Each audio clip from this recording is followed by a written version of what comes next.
Let's see this question. This question says for C1 एक circle दे रखा है, C2 दूसरा सर्कल दे रखा है, direct common tangent of this circle touching them at PQRS, another circle of radius lambda is drawn passing through PQRS। तो अपन को बताना है इन चारों में से कौन सा ऑप्शन सही है। तो अगर मैं यहाँ पे कंसेप्ट यूज की बात करूं तो आप कंसेप्ट यूज कर सकते हैं डायरेक्ट कॉमन टेंजेंट का। चलिए अब जो जो आपको बोल रखा है वो आप एक बार ड्रॉ करने की कोशिश कीजिए और इसको सिंप्लीफाई करते हैं। यहाँ पे अपन को बोल रखा है दो सर्कल मुझे पता है, तो मैंने सबसे पहले इसमें एक्स एक्सिस वाई एक्सिस बना दिया और दो सर्कल मैं बना देता हूं। देखिएगा ये मैंने कुछ इस तरीके से वाई एक्सिस बनाया और यहीं पे मैंने एक्स एक्सिस भी बना दिया है। अब इसमें दो सर्कल का इसने जिक्र किया है। पहला सर्कल जिसका सेंटर 0,0 है और इसका रेडियस 2 है। इसका रेडियस कितना है 2। ये कुछ इस तरीके से अपन ने इस सर्कल को बना दिया है। ये पहला सर्कल अपने पास हो गया है। वहीं पे अपन दूसरे सर्कल को बनाते हैं। ये थोड़ा सा नीचे आएगा सर्कल। चलिए ये दूसरा सर्कल अपन बना देते हैं। अच्छा ये सर्कल दोनों से दूर दूर है ना भाई, दोनों क्या है दूर दूर सर्कल हैं और ये इस तरीके से मैंने एक बड़ा सर्कल बना दिया। ये दूसरा सर्कल बन गया।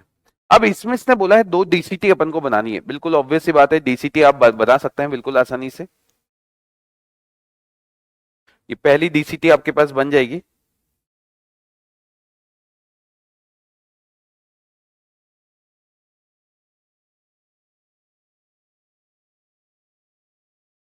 ये पहली डीसीटी बन गई है और दूसरी डीसीटी अपन यहीं से बना सकते हैं। ये अपने पास दो डीसीटी बन गई है। अब ये जो दो डीसीटी है ना, ये पॉइंट दे रखे हैं आपको। ये पॉइंट पी है, ये पॉइंट क्यू आ गया, ये पॉइंट आर आ गया और ये पॉइंट क्या आ गया एस। अब इसने बोला है इन चारों पॉइंट से जब आप एक सर्कल बनाते हैं, इस तरीके से अपन ने एक सर्कल बना दिया है।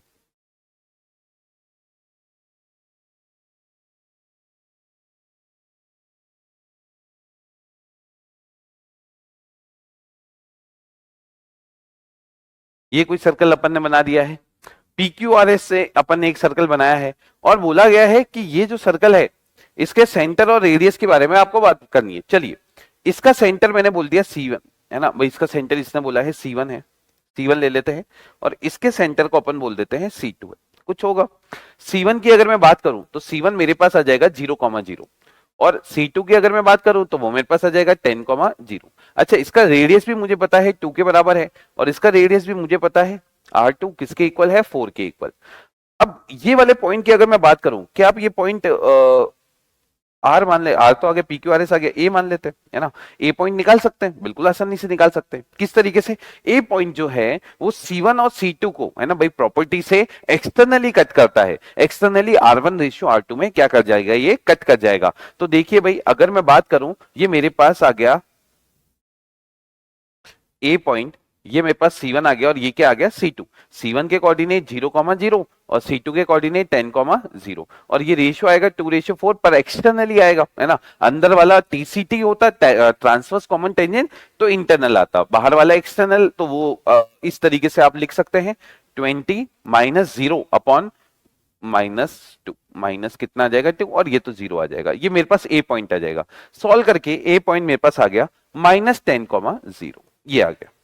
अब ये मैंने ए पॉइंट क्यों लिखा, क्योंकि ध्यान से सुनना, मैं चाहता हूं मैं इन दोनों टेंजेंट की इक्वेशन लिख दूं। अगर मैं दोनों टेंजेंट की इक्वेशन लिख दूंगा तो मुझे सेंटर और मुझे PQRS के बारे में भी पता चल जाएगा। तो देखिएगा सबसे पहले मैं इक्वेशन अज्यूम कर लेता हूं, कौन सी दोनों इक्वेशन जो भी आएगी, क्योंकि सिर्फ स्लोप अंतर होगा बाकी और कोई अंतर नहीं होगा।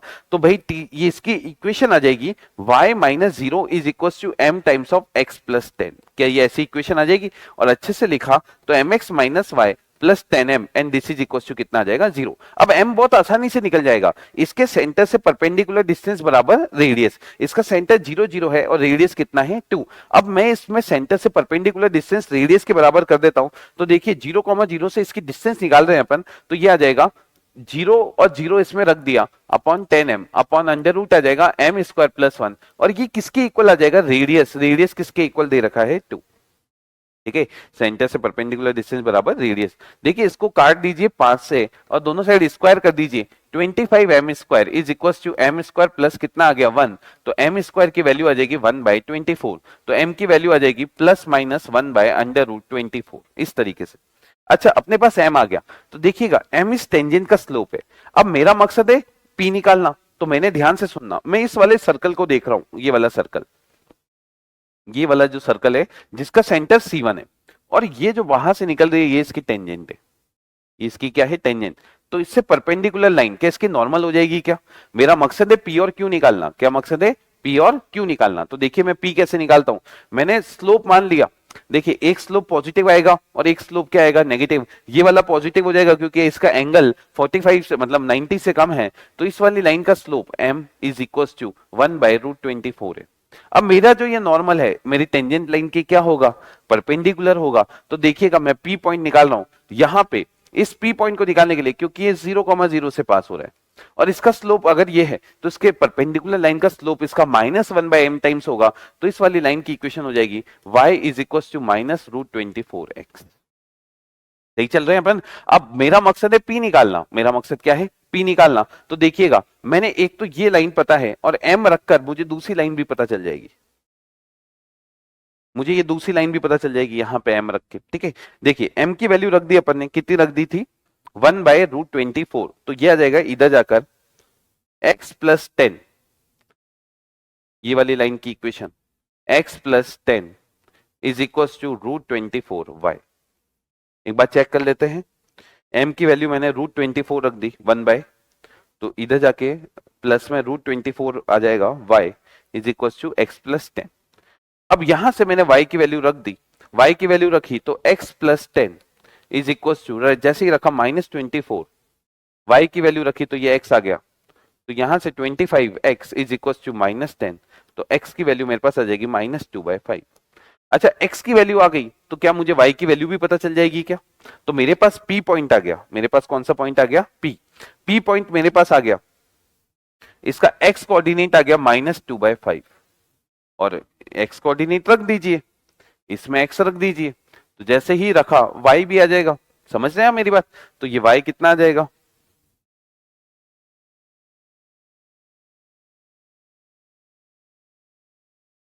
ये आ गया, चेक कर लीजिए, ये प्लस का आ जाएगा, ठीक है।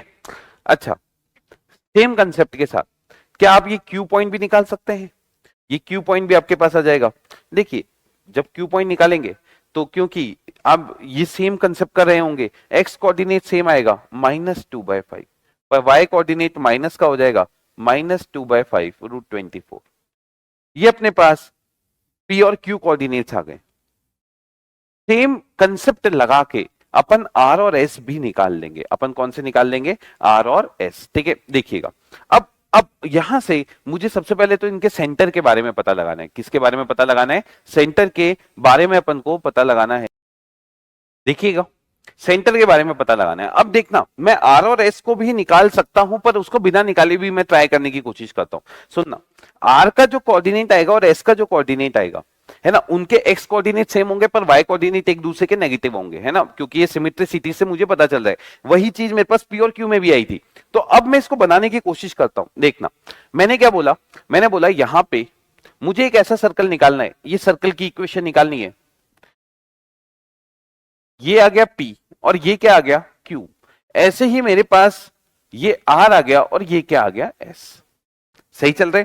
देखना P के कोऑर्डिनेट मेरे पास आए थे -2/5, ये भी आया था -2/5, और इसका x कोऑर्डिनेट आ गया था ये रखकर 2/5√24 -2/5√24। ऐसे ही इसके भी कुछ कोऑर्डिनेट आएंगे, x1 y1, x1 और -y1। अच्छा ये इसका सेंटर है, ये इसका क्या है, सेंटर C, ठीक है। देखते जाना, मैंने क्या बोला, मैंने बोला कि यार जो सेंटर है वो इस लाइन के परपेंडिकुलर हो, मतलब यहां से जब परपेंडिकुलर डालोगे तो ये इसके मिड पॉइंट पे आ जाएगी M, और इन दोनों का मिड पॉइंट क्या 0,0 है क्या, देख लो, नहीं -2/5,0। ऐसे ही अब जब इससे परपेंडिकुलर डालोगे क्या ये M2 आ जाएगा क्या, अच्छा ये जब ज्वाइन किया तो ये भी आ जाएगा x1,0। देखो दोनों का y कोऑर्डिनेट 0 है, तो क्या C का y कोऑर्डिनेट भी 0 हो जाएगा क्या। अब इसके x कोऑर्डिनेट को मैंने कुछ P बोल दिया, या इसको जेड बोल देते हैं या लैम्डा बोल देते हैं, कितना बोल देते हैं लैम्डा, लैम्डा कुछ और दे रखा है तो इसको म्यू बोल दीजिए, कुछ बोल दीजिए म्यू। अब मुझे सेंटर निकालना है, क्या निकालना है सेंटर, तो इससे इसकी डिस्टेंस और इससे इसकी डिस्टेंस क्या होगी सेम, सही चल रहे हैं अपन, तो उससे क्या लैम्डा आ जाएगा क्या, और जैसे ही आप लैम्डा निकालेंगे तो आपको पता है एक बहुत ही प्यारा फिगर, प्यारा रिलेशन मिलेगा कि भाई जो वो है वो उसका मिड पॉइंट है, वो उसका क्या है मिड पॉइंट, किसका मिड पॉइंट है C1 और C2 का। जब सॉल्व करते हैं तो लैम्डा की वैल्यू कितनी आ जाती है 5। तो अब मुझे ये पता चल गया कि इसका जो सेंटर है, ये जो सर्कल अपन ने बनाया था, इसका जो सेंटर है वो इन दोनों का क्या आ जाता है मिड पॉइंट। अब अगर मुझे सेंटर पता चल गया 5,0 है, सेंटर क्या आ गया 5,0, म्यू की वैल्यू कितनी आ गई 5। तो अब सेंटर पता चल गया 5,0 है, तो radius is equal to under root इन दोनों के बीच का डिस्टेंस। अब इन दोनों के बीच का डिस्टेंस तो दिस माइनस दिस, 25 2 27/5 का होल स्क्वायर, और इसका स्क्वायर आ जाएगा 4/5 25 और 24। सही चल रहे हैं, देखिए थोड़ा सा इसको कैलकुलेट कर लेते हैं। यहां से कैलकुलेट करने में मैंने बोला देखो अंडर रूट में आ जाएगा, नीचे तो मेरे पास 5 आ जाएगा। अच्छा मुझे किसी से कंपेयर भी करना था इसको, है ना, इसका रेडियस जो है लैम्डा है, तो आपको लैम्डा स्क्वायर ही बनाना है, तो रेडियस लैम्डा है तो lambda square is equal to इसका स्क्वायर हो गया, नीचे तो कितना आ गया 25, ऊपर आ गया 27 का स्क्वायर 729, है ना, और 24 इंटू 4 96 सॉरी, ये आ जाएगा lambda square is equal to, ठीक है 9 6 15, 9 6 15, एक गया 82 अपॉन 25, 5 से गया 5 बार, 5 से गया 16, 5 से ही आ जाएगा 5 दिया 15 33, तो लैम्डा स्क्वायर की वैल्यू कितनी आ गई 33। सही है क्या, हाँ अगर जरूरत पड़े तो आर और एस भी निकाल लेना सेम कंसेप्ट के साथ, ठीक है, पर मुझे लगता है शायद कैलकुलेशन इतनी प्यारी थी कि शायद जरूरत नहीं पड़ी, और पड़े तो फिर अपन आर और एस भी निकाल लेंगे, आंसर आ जाएगा A and C।